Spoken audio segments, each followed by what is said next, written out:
generates billions of dollars. Profits have never been better. So, we're gonna rip off a casino. You want in? The whole gang's here. We're gonna get in, and we're gonna get the money, and then we're gonna come back out the way we came.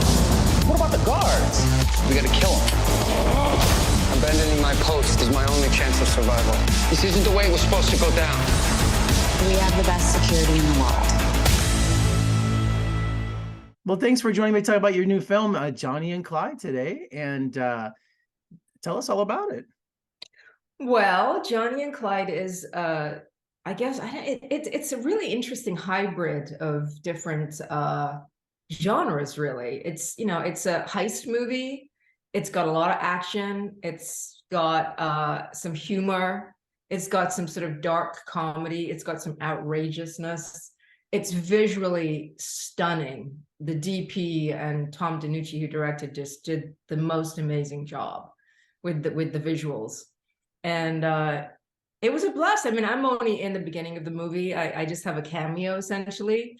But when I started reading the script, I was like hooked, and I couldn't wait to get to the rest of the story. So yeah, I kind of wish my character hadn't been. No spoilers. No spoilers. I know. Spoiler alert. I kind of wish that hadn't happened, so I could have continued the curious adventure that she was going through. So I assume there's no small parts in Hollywood, right? That's what they say, right? Yeah, I mean, cameo, starring in a series, whatever. I mean, it's just it's actors are just the love of their craft, right? It's so true, and I actually really see the value in that now. I think when you're starting out your career, you want to get the lead. You want to your sort of ego is involved in it initially as well, and then when you're get to my age and you're a little more seasoned, it's not about that anymore. And actually, I mean, I'm happy to just go in and do a day or two's work on something, and if I like it, and just sort of add what I can bring to it. And it's not about me, which is kind of nice. I mean, there are movies where I play the lead where, and it's a lot more pressure, frankly, and it's a lot harder process when you're working every day, 14 hours a day. So I actually kind of like coming in and doing a couple of days and just doing a little cameo, and I can be a part of something, but I don't have to I don't have to be sort of like doing, it's just, it's like fun as opposed to like pressure. I was doing a little research on you today, before our interview, and you started yourself as a model, and you left England for New York. Isn't there a book somewhere about that story? Because that was the mid '80s that you did all that. That was 1983. Actually, I had started modeling in Europe, and I grew up in London, and I got discovered as a model, and then because Europe is, Paris and Milan are so close that you end up sort of doing a lot of things within Europe, and then I was invited to New York by Eileen Ford, who ran this huge model agency in the 70s and 80s. And I think it still exists, actually. And she invited me to New York in '83 for a summer. And I just fell in love with New York, and my career took off, and I didn't want to go back to England. So I just ended up staying in New York, and I was there for almost 9 years. And in that time, I got sort of fell into this business and got my first movie when I was 18, and that sort of opened the doors. But I stayed in New York, and I studied, and I was still modeling and doing commercials, and then I finally moved to LA when I did Weird Science. One of the most iconic '80s movies of all time. We're both the same age, Generation X. Yeah. So that movie meant so much to me, growing up, and then you got the lead in the series, which was fantastic too. So. Yeah, and it felt like a long gap between, the movie was 1985 and the series was 1993. But that, it's only 8 years, which to me now, 8 years is actually not that much. But it felt like a sort of big gap between doing the movie and doing the TV show. But it was kind of good because I think it gave sort of people, if you do it too quickly, then the comparisons are going to be, so strong.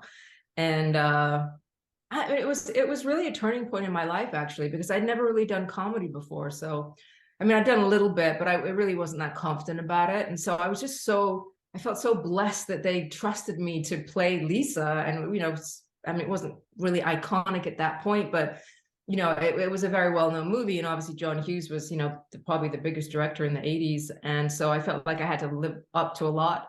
But it was amazing. It was a 4-year experience, and it was truly one of the best in my, I look back now. I mean, at the time, it's, it's hard when you're working that many hours and it's weeks and months on end, and you can get a little bit burned out. But now I look back and just feel so grateful just for my, for my progression as an actress, but also my progression as just as a human being. Looking at your filmography, man, you made some of my favorite films. Really? Oh yeah, Kingpin, one of my favorite comedies. Oh. I know it's set in Reno, but in Las Vegas, that's our sister city. So, Yeah. do you have a favorite story from making Kingpin? Oh my gosh, so many. Well, we shot a lot of it in Pittsburgh too, outside Pittsburgh. But all the stuff that was in Reno towards the end of the movie, we shot in Reno. And the Reno was a blast because I remember it was like 2 weeks before Christmas. It was like December we were shooting. And so the hotel where we were staying, and we shot all that stuff in the lobby, like the scene where Bill Murray comes to the salad bar and we bump into each other. That was all like in the lobby of this hotel, which was extremely busy and festive because it was December. And I remember the scene where Bill was, so hilarious. I mean, he literally had like a huge audience watching because they couldn't like shut down. They didn't shut down the whole hotel, so there was a lot of people on the outskirts like actually watching. It was almost like doing a play. So that was a fun memory, actually. It was really fun. But I mean, all of it was an amazing experience.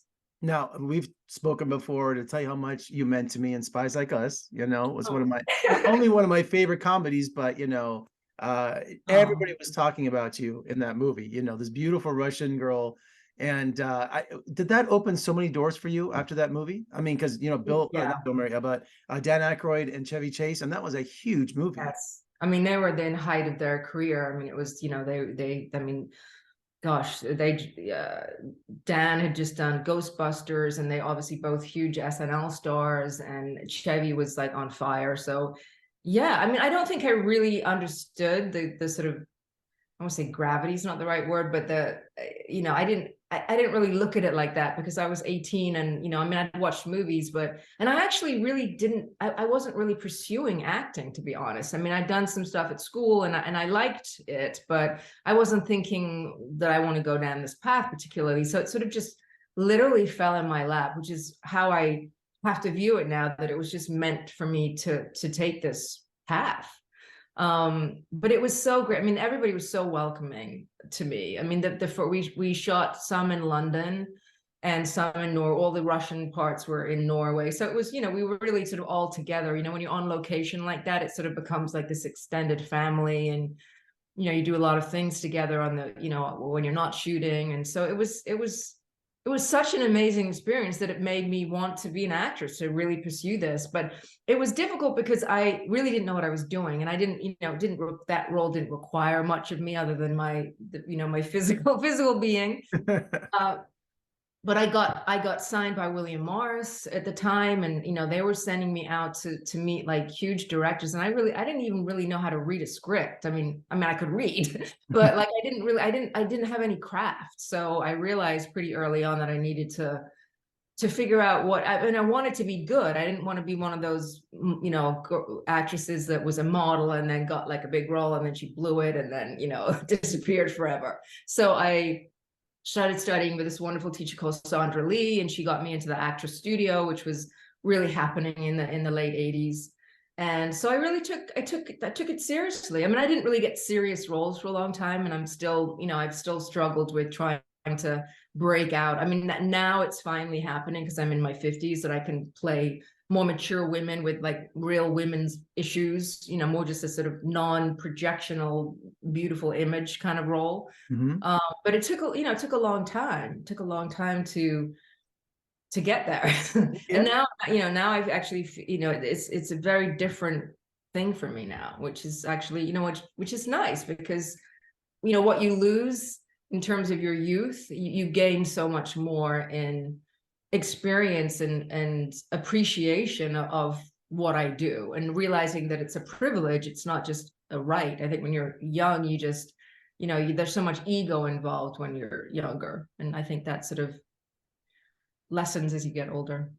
And we're in the early stages of the writer's strike. And being in Hollywood in your career, what's the mood in Hollywood right now? And do you have any relationships with some writers, or what's the buzz? Yeah, I mean, I totally get it. Like, I mean, I think, you know, the whole business has changed so much with, you know, it's just so different than it was, you know, last time there was negotiations, and, you know, it's constantly changing. And so I understand. But, you know, it's frustrating because, you know, we all want to be working, and it, you know, sort of stops work for everybody pretty much. So, but you know, that being said, I'm obviously a union supporter, but I just hope they come to, you know, negotiations quickly, because I think that it's, you know, there's definitely fear starts to, I mean, LA's it's a wonderful place, but it, you know, it's also a lot of people in the industry here, so you do feel a sort of sense of uncertainty and, you know, what's going to happen, and that's obviously, yeah, you do kind of feel it. Well, Vanessa, thanks so much for joining me today. I know I could talk to you all afternoon, but I don't want to talk to you all day. You know, it's always a pleasure to speaking to you, and hopefully we'll see each other soon. Yeah. I love our lunches together. Yes, I know. I look for, yeah, let me know when you're in LA next. Absolutely. Well, thanks All so right. much, and you take care.